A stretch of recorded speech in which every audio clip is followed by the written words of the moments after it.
As I sit here looking out my home office window, it's a beautiful, sunny, warm day here in southwestern Michigan. But we in Michigan know that weather can turn on a dime.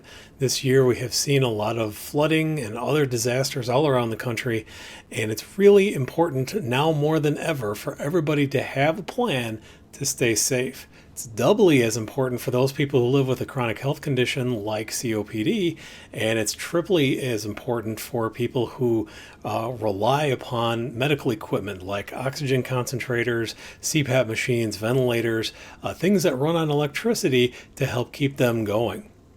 So what I want to do is take a few minutes and give you just a couple of tips on how you can plan ahead to stay safe, because it's really the key.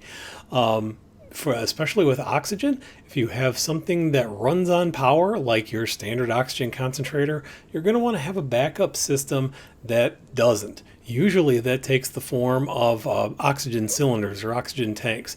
Some of them are pretty tall and you can hide them in a closet. Sometimes you have a grouping of some of the smaller tanks that you might be using for your portable system anyway.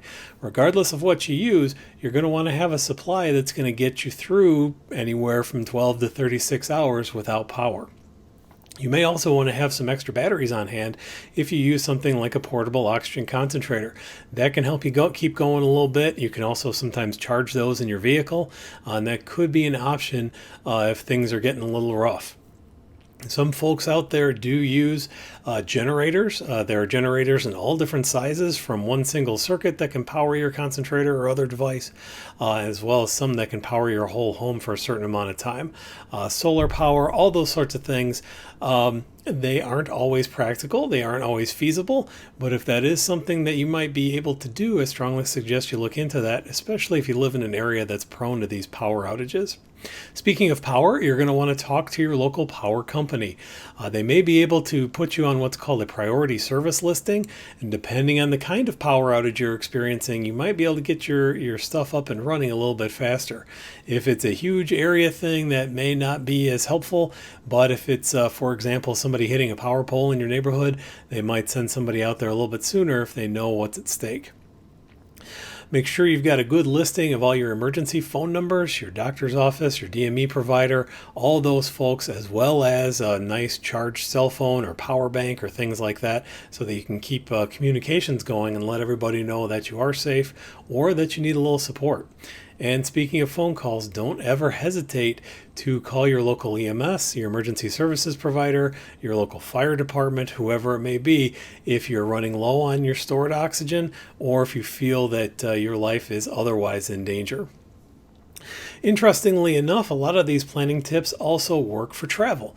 We talk to a lot of people who are getting ready to fly, especially these days when flying is already kind of complicated. If you're on oxygen and you're going to fly, you are going to need to use a portable oxygen concentrator that's approved by the Federal Aviation Administration. Can't bring tanks on an airplane. Got to use one of these special concentrators, and some airlines have some other requirements like certain seating requirements or things like that. It's always a good idea to call ahead or speak with your travel agent or whoever is arranging your travel to find out exactly what you need to do to go on that flight and to make your experience as comfortable as possible.